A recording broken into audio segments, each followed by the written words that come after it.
Okay, so yes, I know you're not accustomed to it, but we know, and I know you know in your 86 years of life that God always calls us out of our comfort zone, which is pretty much the theme of your entire story. Was God was constantly putting you in places where you were Well, not. he took me to start with as a dead baby. Why? Go ahead. Yeah. Why take me as a dead baby? I was not even with a Christian family. Because he had a plan for you. So I got to thinking, all my life, I didn't think about that until after I had my last accident. Well, I got to live in my life again. Why did he take me in the first place? Well, I know now, because he could have taken anybody he wanted to in a Christian family. He could have taken their baby and used them as he wanted, or anyone else to use them the way he used me. But why did he take me? What did he see in me? I didn't say anything. I couldn't say anything at the time. But he knew, because he had formed me in my mother's womb, put me in there, and then let me live 6 months, take my life, and then give me a new life. But he had to do that, let me die, the way he cleaned that sinful nature out of that little body, is what I realized. Because that's what the word says, you're born in sin, sacred in iniquity. And he had to let me die the way he could clean that sinful nature out of that little body and put that new, clean, fresh, second breath of life in that little body, and instill in it at the same time the desire to know him. And that's what I realized. After all these years, I realized that's what he did to me. And as we're going to hear, as you continue to tell your story, we're going to hear that it's been the strength of the Lord, just like he did with the Israel people when they were wandering in the wilderness. It was his strength that kept them from wearing out and sustaining them. So where we left off, Pop, was you were in Galveston and you had just decided to go to the new church, the Pentecostal church. You left the Catholic Church because of its false doctrine.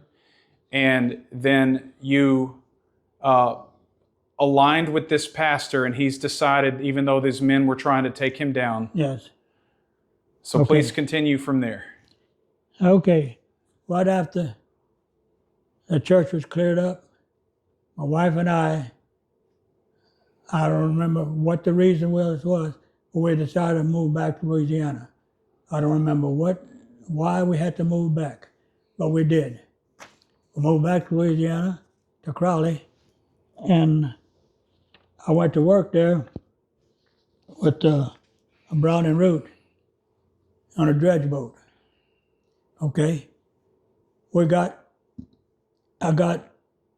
going to be working 14 days on, 7 days off. Well, I got there, I was there just 2 or 3 days, I guess, working. And I found out later why the boat was right next to the land. They took the dredge boat and parked it right close to the side, to the land. And they put the bucket closed on the ground, about a foot of water in it. Well, before, the boat used to be away from the land and enough place to put the 14-foot bucket in the water, 3 feet down in the water, and opened. And never did that all the time. That operator, a dragline operator, was working there. He said he'd never seen him do that before. That was the first time he'd ever seen him put the boat close to the land and put the bucket closed on the land, or a little water going in the bucket. He didn't understand why he had to do that, but they did. And I just got to work in there. Well, I went up on that bucket, that big old 14-foot bucket was closed, and the big old bars coming up, but it had angles.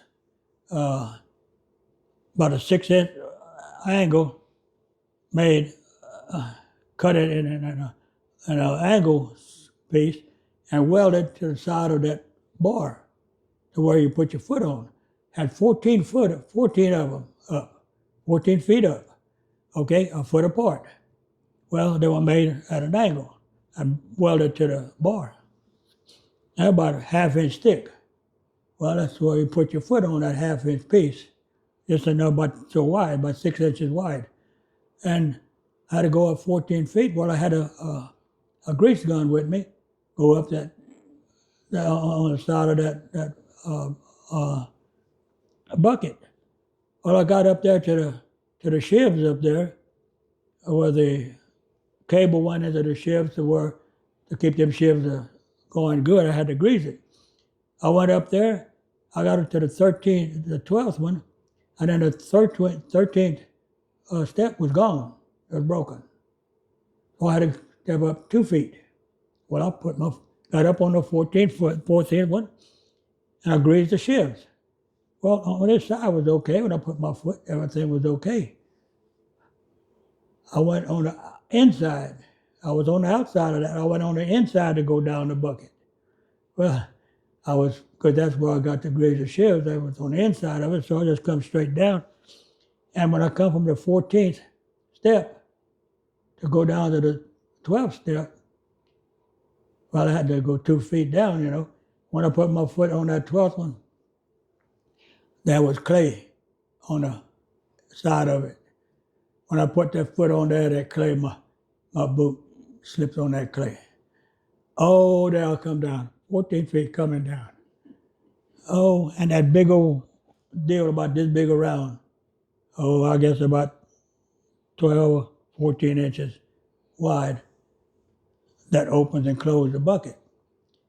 I was coming down there, and my legs were not opened up. I had them close, pulled them together. I don't know how I did that, but I pulled them together, and they wasn't split open. If I'd have come down straight with my legs split like that, between that bar down there, I'd have split in two. But somehow my legs went to the side. And I was coming down, and then ended up going my upper body, going faster, and my legs come up a little. But my legs missed that big bar. I went over at an angle, my rear end missed it, just barely missed it, and sliding right on the edge of my back. And it got my shoulder, both shoulder blades. I hit that bar and bounced across there. My feet were down on the bottom now. See, when my shoulder hit that bar, my feet was on the bottom, but it bounced, and I went across there and hit my head on that side of that bucket. I thank God my shoulders caught it, because if my shoulders wouldn't, my head was right there, but it snapped right there on that. Because when my shoulders hit hard, I was 130 pounds, I think. My whole back hit that, bounced. It would have broke your neck. Oh, well, my head would have probably burst open. I hit that bar like that so hard, coming down 14 feet. And then with my weight like that coming down so hard. I hit that bucket. When I bounced out, I was in the water. I got up, shook myself, walked up, climbed up the side of the boat. I didn't feel no pain. And not even my head hit that deal. I didn't feel the hurt at all. Didn't even bruise my head. I hit it hard because then I bounced off of it. And I got up on the top, on the boat, and that operator came hurried up, got to me, says, "You all right?" I said, "Well, I feel all right." I said, "But, oh, that hit hard down there." So I just thankful my head didn't hit that. And he looked at me, he said, "Well, take your shirt off." So I took my shirt off, checked my back. Not a bruise mark on my back at all. Wow. Across my shoulders or that far. Third time. Hit that bottom. Oh, and he says, "You're going to have to go to the doctor." I said, "Well," I said, "Yeah, well, when we get through the job." He said, "Oh, we're going to see about getting you now." But the captain said, "No, we're not sending him off now." He didn't want to have nothing showing they had a problem on the boat. And they said, "Oh, that's not good." Not good. And when I got off work, when that 14 days was up, I went to the doctor, checked me out. Nothing broken at all anything. And not even bruised. Still all that time not bruised, and I'm not hurting. And I told that operator, I said, "Thank God that I didn't hit my head on that. Amen. If my head would have hit it, that's it. Or if my legs would have split and went down, and it'd have been it. I said, I don't know what's happening. Every time I do something different, something happens to me, but I never get killed, never get really hurt bad. I said, this time I didn't even really get hurt. I said, I don't know what it is, but I could have gotten killed. But God's protecting me. And he looked at me, he didn't know what to say. But I went to the doctor, everything okay. Then that captain, they kind of reprimanded him. They put a mark against him on the job, Brown and Root. Mm-hmm. They didn't like that. If somebody gets hurt, they want to know. They want to take care of them. They want them men just to go ahead and be worried about getting hurt and not getting helped. Well, That shuts you down. I ended up quitting the job, and I came back. So that's now, Papa Flash, that's now the third time in this testimonial that your life has been spared or brought back. All right, please keep going. And we moved back to Galveston. I worked on the second story. I got a little job. Then worked on the second story building. Well, it was a home for older people, I think it is. And they had a staircase going up, and then the walkway, then another staircase going up to the roof. One from the first floor to the second floor, and then one to the roof. The one from the second floor to the roof had messed up. They had taken it down and threw it down below. It was on the ground on the first floor. All that steel that was down there, you know. And that floor was metal, but it had a lot of little holes all over in there. It had a 2x4 stuck in one of them to hold that other staircase going to the roof from the second floor all the way to the roof. Well, I was holding that 2x4 there to keep it from moving off, and just arm length to the side. I can't hardly get my arm up there. But anyway, right off of the porch, they had the brick column on the side of the building. Well, then the porch and then that brick wall there. Well, they had a 2x4 against that brick wall. Well, it was secured tight against that brick wall. You couldn't put your fingers around it. Your fingers just went on the edge of the 2x. You know how you grip a 2x? How you going to hold your whole weight with just your fingers? That chain fell kind of jerked up there, and it shook. It shook that whole little big old staircase. And it almost come out, that 2x almost came out. I grabbed the 2x and held it in place, and it threw me backwards. And there was nothing there to stop me from going overboard. My back was going over, and I couldn't hold on to that thing. My left arm automatically, I don't know how I did that, my left arm went over to the side and gripped that 2x with the fingers. And the edge of the brick of that brick wall was right here. And it was cutting into my wrist, my arm. But I held on, didn't feel no pain, just gripped my fingers, how them fingers gripped all of that. I gripped that and I held my whole weight and pulled myself back onto the staircase again. With one arm? With that one arm. How did I do that? And that was my weak arm. That arm had already been broken twice to start with. Once right hit the wrist, and another time I think it broken two other places up over here on that arm. But that arm there gripped that 2x4 and held me, pulled me back on there. If I'd have gone down that staircase, all that steel down there would have broken me completely. I'd have been gone. In fact, I thank God that I did all right. Well, that's whenever Brother Carroll, he was the pastor of the church, and we were still going to church, and he got me a job at the Todd Shipyard. When Todd Shipyard was there, he was working there for him. So he got me a job there. So I went to work over there at the shipyard, and in the afternoon, after work, I go to welding school. So you had now moved from Louisiana back to Texas again. Yes. In Todd Shipyard, you were back in Galveston. Yeah. Okay. Yeah, we moved back to Galveston. When I came back to Galveston, I worked on that store, on that staircase. That was when I first come back to Galveston. Okay. Worked on the staircase.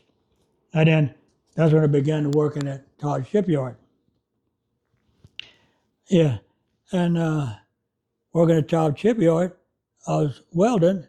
I learning to weld after school, after my work day, I'd go to school, to welding school. Well, it's supposed to, when you start out, you go to welding school for 6 months before they give you a test. Well, the older welders that were there, a number of them, 10, 12 of them that worked in there, working on these ships, and with new plates all over them ships. Well, they have to take a test every so often. Well, I was only there, I guess about a couple of weeks or so, 2 or 3 weeks, and they asked me if I wanted to take a test.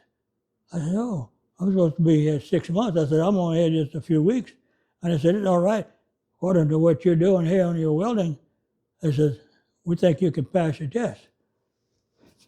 And these other guys, I had about a dozen of them that were in welding school too. They got aggravated. How come we can't? They said, well, y'all not ready, but he is. And boy, they didn't like that. I was ready ahead of them for 2 or 3 weeks, and they had to go 6 months. And these older welders, they did all their welding tests and everything, and a number of them failed their tests. The plates broke. Mine didn't. They had to go back to school, and then go back to take the test again before they get back to work. Me, I ended up going being a full-fledged welder right there for just a few weeks. And these others didn't like that. And the pastor was very satisfied, He trusted me. And I said, well, I did the best I could. And you helped me out, so I was going to do what I could. And I did. Well, I worked there for a long time. And one day, we were working regular hours. On a Saturday, we had to work overtime. Had about 6, maybe 7 of us. I don't remember exactly. Was it 6 or 7 of us? Work overtime that Saturday. We went down 15 feet in that boat on that first floor, and then another 30 foot down to the cargo hold, all the way down the bottom. Well, we went and did our welding down there we had to do. We came back up almost quitting time that evening, and they all went up ahead of me. I always let others go first. I always went last. I don't know why I did that. I just catered to let the others do what they needed to help them out, to keep going. And I would be taking the bad part of the end, Whatever come on the end, I was there to help out if needed be. So I did that all the time. Well, I come up that ladder, I came up from the bottom, 30 feet up, and like my last 15 feet, I got to the tap, and my left arm missed the rung. And I started going backwards. And as I went backwards, I realized I couldn't keep my feet on that. I had to kick it off, because I didn't want to fall flat on my back or on my head. I kicked my feet off. Well, I went down at an angle. My feet hit the floor first. My foot hit that. I went back sitting down, and when I sat, I just rolled right back. I rolled backwards. My feet landed again, 3 feet from going into the hole. I was about to go one more time to roll, and I pulled myself back. Thank God I was able to pull back, because then when I looked, 30 more feet, that would have been a long ways down. You would have gone down into the cargo hold. In the cargo hold, I wouldn't have made it. Yeah. I don't think so. So And you'd have they been would- 45 feet down by yourself. They would have not They'd have known. not found you. They wouldn't have known that. And I got myself together, went up that ladder, and just as I got up to the top, the bell, that big bell rang, quitting time. And we all left. They didn't even know I fell until I told them. I'd have been there, no telling how long before they wouldn't have noticed before they went home. They didn't notice I wasn't there. That's number 4. That's what I'm saying. And then that's when we moved to Texas City, February the 1st of 65. And I was still working at Todd Shipyard. The church was on 22nd Street and 8th Avenue. In Galveston. And we're here in Texas City. 22nd Street and 8th Avenue. Okay. And what was the church called at that time? This was before Christ Temple. Yeah, that was before. This is when I first came to Texas City. Brother Carroll was the pastor. No, Brother Carroll was pastor in Galveston. Okay. Yeah. When we come here, Brother Ferris was a pastor at the church at the UPC church, United Pentecostal. No, they didn't call it that then. First United Pentecostal Church, I think at that time. First UPC. Okay. Yeah, at that time. That's what it was called. And that's where I was with Brother Ferris. He was there a few months, then he left, and Brother Heron took over. That's when he took over as the pastor. Okay. Well, that's when about the time, let's see, there was 1965 until about 1969, I think it was, or 1969, or the beginning of 1970. Yeah, we're right in there is when we had a 4-week revival. Believe it or not, 4 weeks. And then at that time, I was still working at Todd's. I was working 12 hours a day. Believe it or not, I didn't miss a one night. So this is a word and reminder about the grit and hard work for today's generation. But, To think about how. and they talk about in church every now and then about revival. Like they used to have revivals, why not we have it now? Well, because people don't want it, is what's happening. And like I'm saying, I was working 12 hours a day, and I was at church every night. Sundays at that time was Sunday morning and Sunday evening at church, and I was there every service all through them 4 weeks. I didn't miss a one. And I'd get into church, I'd go to work, I'd punch in at 5, and I'd punch out at 5. Well, I was able to take my shower at work. Okay, I had my work clothes on, I took that off, had my regular clothes, everyday clothes I'd put on, and I cleaned up when I got home. So I didn't have to clean up or anything to get home to go to church. But by the time I got home, I had enough time to get a little supper and go to church. Well, when we got to church, I'd be there 7:30, we were there. My wife and I and the 3 children were all in the church. About the second bench from the front. And we made it there every service. I did that for all 4 weeks. Well, never bothered nothing. The last day of the revival, I was going to work. I was on, of course, what happened, every time I go to the altar to pray, get myself prayed through. I never prayed through before, ever since I got baptized in the Gulf. I went to the altar and all, but never was able to pray through. I couldn't understand why. I did the best I could all the time. And all through that right there, I still went to church, and every night I prayed at that altar. And I was there by 1 o'clock I was home. Every morning I'd get home by 1 o'clock.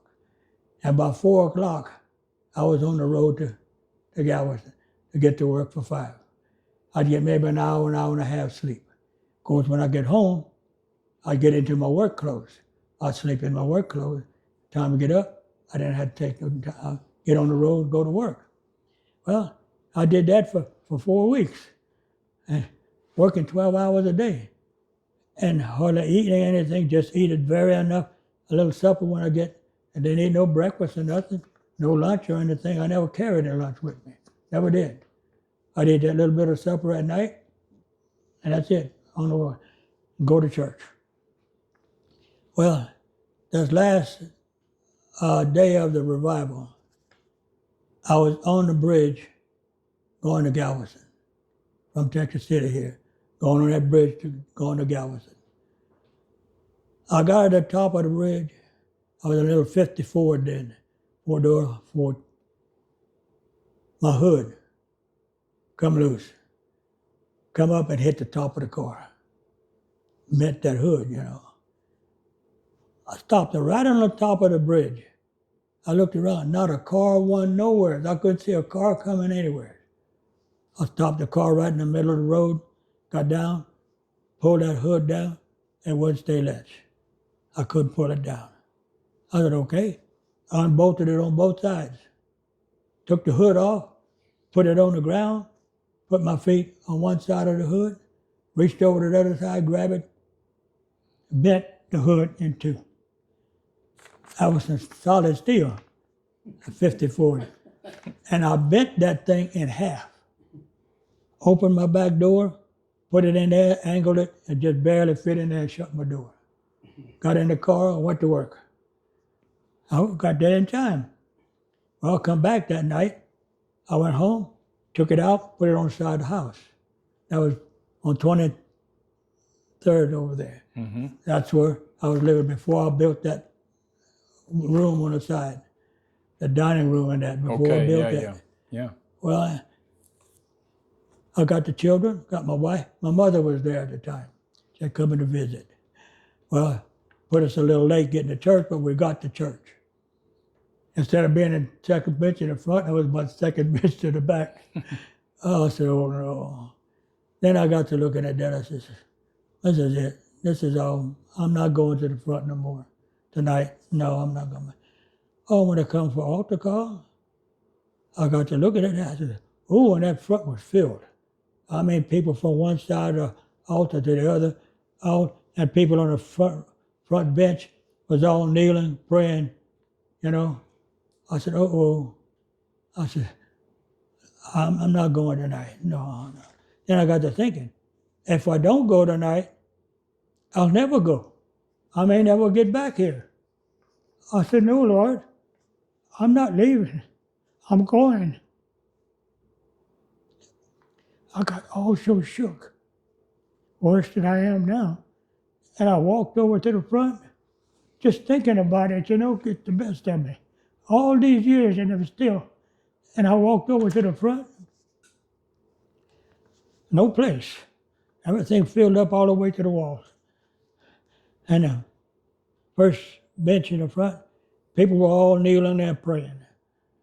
Oh, I said, oh, yeah, I know. Right there. I was standing between the altar and the first bench. I said, this room enough. I just knelt right down on the floor, put my hands up, looked up, and I said, I don't know what to say, Lord. I said, all I can say is your name. And that's what I did. Said Jesus. And the more I said Jesus, the better I felt, and the louder I got. Oh, we talk about feeling good. And I did that for a long time. Then a young lady, Linda Wilburn, Brother Hollis, one of his adopted daughters, she was in the church at the time. And she was there helping me pray, praying for me. And she turned to my wife. She said, look at him. He's about to go through with it. And my wife looked at her.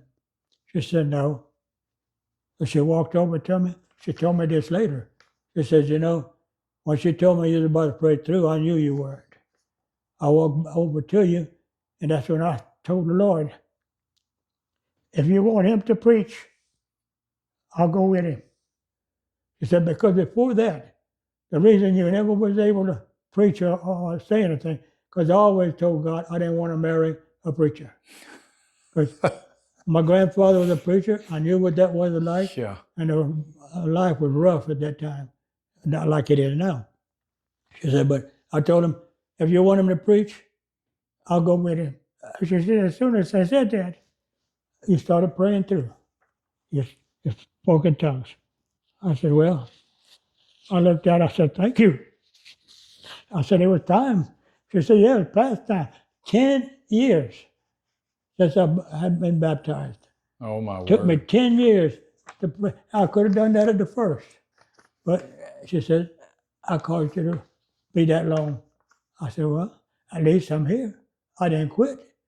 She said, well, I'm thankful you didn't. I said, no, I wasn't about to quit and leave you too. So I didn't. But that made a difference. So I went through all the way. And I,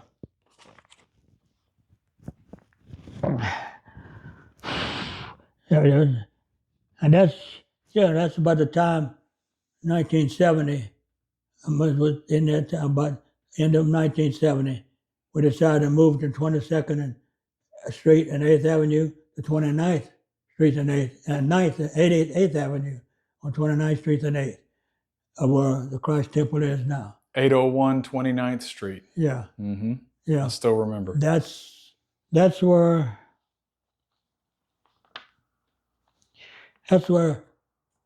we were having churches. A little black, a little church that was broken up. We had repaired. That's where the Baptist church was at one time.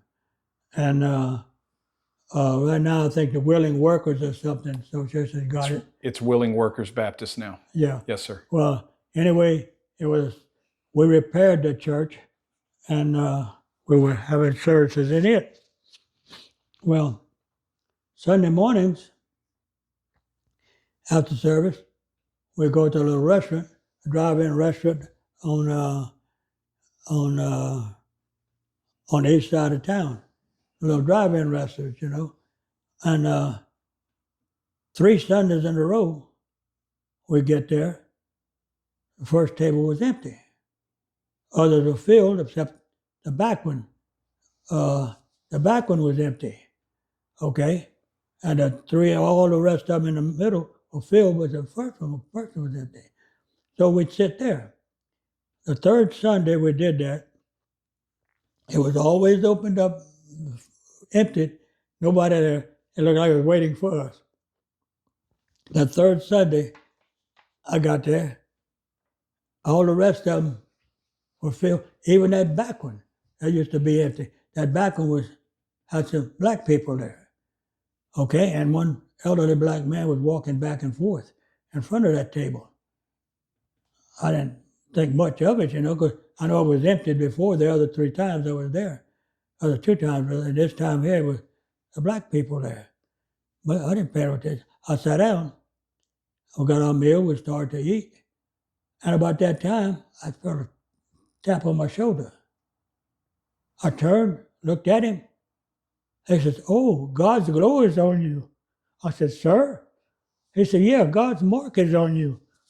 I said, we just had a sermon about that at church, about God's mark. Ezekiel 9, verses 4 and 6, where it talks about God's mark. Mm-hmm.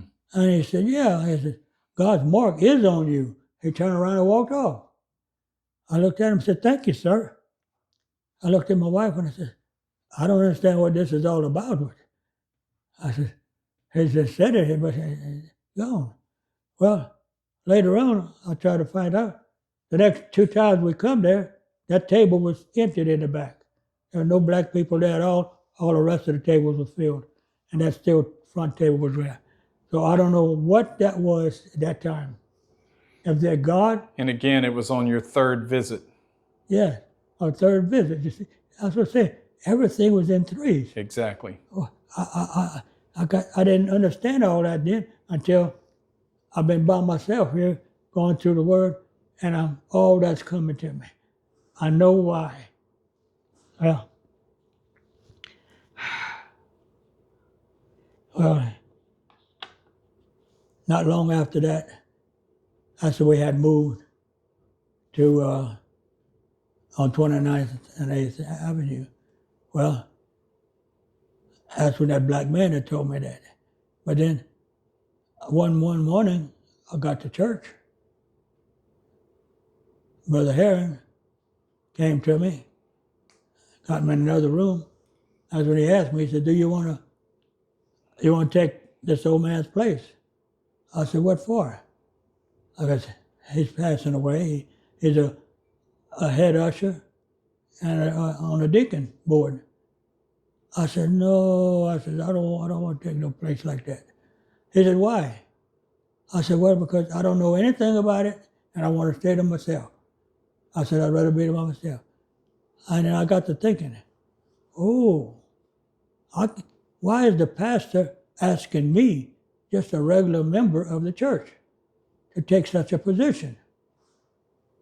I said, no, I can't tell God no. I looked at him, I said, you know what? I'll go ahead and take the positions on one condition. He said, what's that condition? I said, I'll just fill in. He said, what do you mean, fill in? I said, well, I'll take the positions, and when you get one of these older men that's been here a long time and know more about this stuff than I do, when they take the place, then I'll step down.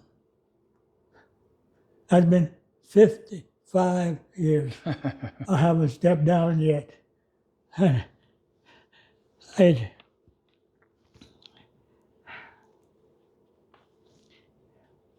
they were building Christ Temple at the time.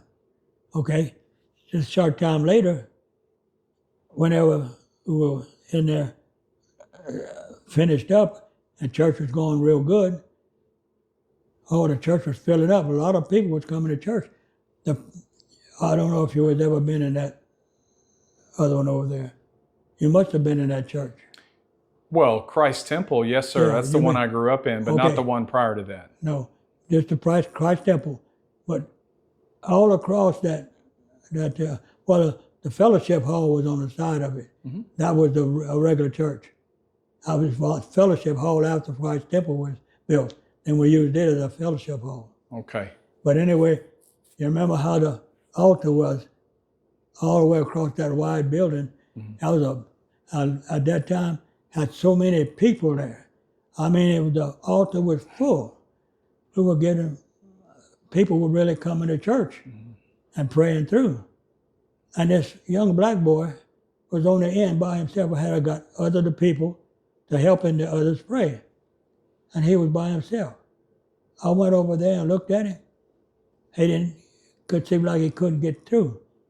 So I knelt down by him and I encouraged him to keep praying. And it wasn't long, he prayed through. And he reached over and grabbed me, hugged me, and he told me thank you. And he looked at me, he says, he says, I want that handkerchief you got. I said, why? He said, well, your initials is on it. I said, he said, because I want to remember you. I said, okay, so I gave it to him. And he left. Well, he was living with a young lady, just living with her. And he was trying to get her to come to church, she wouldn't come. So he left her alone and took off and went back. So I kept going to church. I don't know where his home church was, but I didn't hear from him at all anymore for a long time. Well, at one time he called me, and at the church, told me he was coming to visit. He came with a wife and a 2-year-old young daughter to introduce them to me, let them know I was the one helping them to pray through. Then God helped him to become a preacher. He preached in Lufkin, the prison ministers in Lufkin for a long time. What was his name? Moses Hightower. Moses Hightower. And then about not long after that, he ended up in 1988, he preached a general conference for the UPC church. He preached at the general conference, and after that, he went to California with a large church as a pastor over there. He's passed away now, from what I understand. I talked to him twice while he was pastor in that church. So since you mentioned your initials on that handkerchief, one part of the story that I meant to ask you about at the beginning, why don't you tell us how you got your name, what's your name, and how you got it? Because that's just interesting. Yeah. And I know that throws the story off a bit, but I've been waiting for an opportunity to ask that question. How did you get the name? My mother's brother, my uncle on her side, they made an agreement before I was born. He told her, I said, when your son is born, I want to name him. When my son is born, I want you to name him. He said, he was listening, at that time he was listening to a broadcast on the radio about Flash Gordon. And every day that was on there. And oh, he was enjoying that, and he wanted me to be named Flash. He started to say Flash Gordon Nolan, but he changed it. He said, no, it didn't sound right. Flash Joseph Nolan. My dad's first name was Joseph. So he put it as Joseph. Well, I stayed with that. When my mother she was out for a couple of days. When she come to, she said, oh, no. She want to get rid of that name. Then you got to thinking, Too late. oh, nobody else is named like that. She said, oh, that's good. So she left it, and it stayed that way. And you were born in 1938. 1938. Yeah. My wife was born 1936. Right. Yeah. Okay, so I'm sorry to interrupt. I just wanted to get that in recorded. Yeah. So you can go back now. We're in the 1970s, and we're in Christ's Temple, and you had just helped Brother Hightower.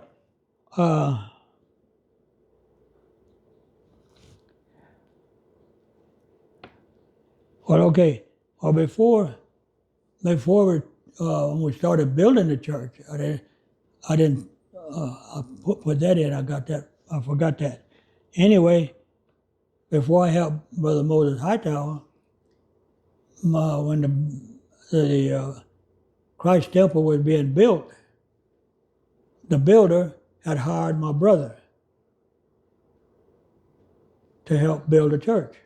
Well, that's what he and his wife, his mother, they had just gotten married, not long, and they came over there, and he was where he's building the church. Well, And for the story's sake, who was your brother? What was his name? Jim Nolan. We call him Jim, but his name was James Melvin Nolan. And and his mother's name was Brenda. I don't remember her last name. Brenda Lorene Pate. Anyway, my wife and I met them when we were building the church, because he was there helping to build it. And after my work, I'd always go to church and work there too. Work till dark, every day with everybody. Well, one particular day, when Brenda brought Jim to work, my wife stopped her, and we started talking. And she told Brenda and Jim, said, you know what? You two need a child between the two of you. It'll make life much better for both of you. And she says, oh no. She says, I can't have a child. She said, why? Well, the doctor said I'll never have a child. I said, well, that's no different. God don't make God be different with that. No matter what the doctors say, God's the one that's going to let you have the child, not the doctors. She said, well, I still can't. She said, my wife said, well, she said, why not? She said, because that was done years ago, not now. She said, well, it makes no difference. Sarah was in her 90s, but God let her have that baby. And it don't make a difference for you. Why? Because you're serving the same God that Sarah served, aren't you? She said, yeah.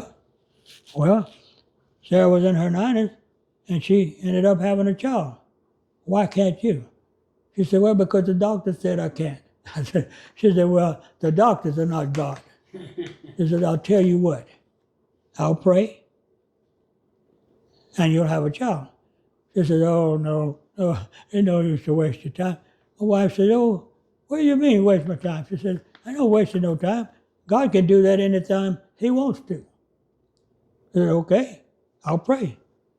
So my wife prayed. 2 years. All in between that, they kept saying, see that? I can't have a child. one day, her stomach started hurting. Oh, I gotta go to the doctor, I'm hurting. I must have food poisoning or something. She gets to the doctor looked at her, ain't nothing wrong with you. What do you mean? She said, why am I hurting? He said, because you're pregnant. I can't get pregnant. The doctor done told me I can't get pregnant. He said, well, those doctors lied to you. Because you're with child right now. And sure enough, not long after that, this little booger here was born. Now here's a booger. Yeah, he was born and he's still here. But anyway, that's, like I said, I had Moses Hightower. He prayed through. And then he showed me his wife and his daughter. And then right after that, that's what I was said about him preaching the General Conference, 1989. I had a set down on that. I still got it in my Bible there, that he preached the General Conference, and he's dead now, after he's a pastor of the large California church. But he's gone. But anyway, right in about 1987, I had my car parked in my driveway by my house. And my son had a welding rig, steel bed and all to the back, backed up against right next to my car, about a foot from the trailer hitch. And I had the back wheel on the passenger side off. And I had leaned it against the door of the car. Well, it was beginning to get a little dark. And I said, well, I gotta, because the oil was on the brake shoes on that side. And I had taken the differential cover off and to see how to get that axle that was broken off of there. Had a bolt the head was broken on it, I couldn't take it off. So I said, well, I'll wait tomorrow. I gathered my tools, I put it in the car. I walked to my door. Oh, and I heard that voice. Put the wheel on the drum. I stopped. I turned. I didn't see anyone. I said, I don't understand this. I said, there's no need of me putting it on there. I got to take it back off tomorrow. I turned around, went back to the door. The same thing. Put the wheel on the drum. I turned around, looked at that. I walked back over there. I put a piece of plastic over it. I said, now, I got to take it off anyway. If it rains, it rains. Because it's all wet with oil. I walked back to my door. Oh, when I got to my door, put the wheel on the drum. I said, okay. I turned around. I went back over there, took that wheel, put it on there, and that's finger tight. Then I had a 5-gallon bucket. I looked at that bucket. I said, I don't know why I'm doing this, but I'm going to do it. Took the bucket, put it underneath the back of the car, underneath that frame back there. Oh, and I turned around, walked back to the house. No voice. I said, okay, I'm all right. So the next morning I got up, I got myself down between the cars and had a piece of had some cardboard on the pavement. When I laid down on that on my left shoulder, my right shoulder was about 6 inches below the gas tank. And I said, I figured I got enough room. Well, about that time, my son comes out with a friend of his from next door and gets in the truck. Turns the switch on to warm the motor, not realizing he had it in reverse. The minute he started it, that truck started. It didn't die on it, started and backed up and hit me. Hit my car. Oh, and it hit hard, a big bang. And you were underneath the I car. was under the car, my left shoulder on the concrete, my left shoulder 6 inches below my gas tank, my right shoulder above there. When it hit that, I saw the tire come down and bounce on the sidewalk. I said, oh, thank you, Lord. And I realized why I had to put that wheel on the drum the night before, to keep it from crushing me. What I didn't realize, that I put a bucket there that kept me from getting crushed too. Because when I come out from there, I looked at that bucket, and halfway down it was split open about 2 inches wide. It had hit that so hard that the edge of the bucket had put a 1/4 inch indenture in the gas tank. Hit that steel, that little plastic deal, hit that steel and bent it. I said, ooh, if that would have hit me, I'd be dead. But I didn't realize I got hit until I got to church that morning. I got to church and I was at the back of the church at Christ Temple. The sound booth was back there next to the hall. And praising the Lord, I lifted my arm. That right, oh, when I got just halfway up, I know I couldn't do it no more. It hurt so bad I couldn't understand it. I said, oh. So I got home, and believe it or not, I got under that car. I took the whole axle deal, the whole frame, the wheel on both sides, all that together, unbolted that, and took all of that out with that messed up arm. And I didn't feel the pain in it because I didn't lift it. When I lifted my arm, I couldn't. I took that completely out of myself. I didn't get no help at all. And that's a lot of weight, a lot of work. Mm-hmm. And brought it down and the next day, I went to the junkyard, got another one. That was better than that one. Got my another one. I brought over there and I put that on myself. I didn't ask people to help me, but I always went and helped people out with their stuff.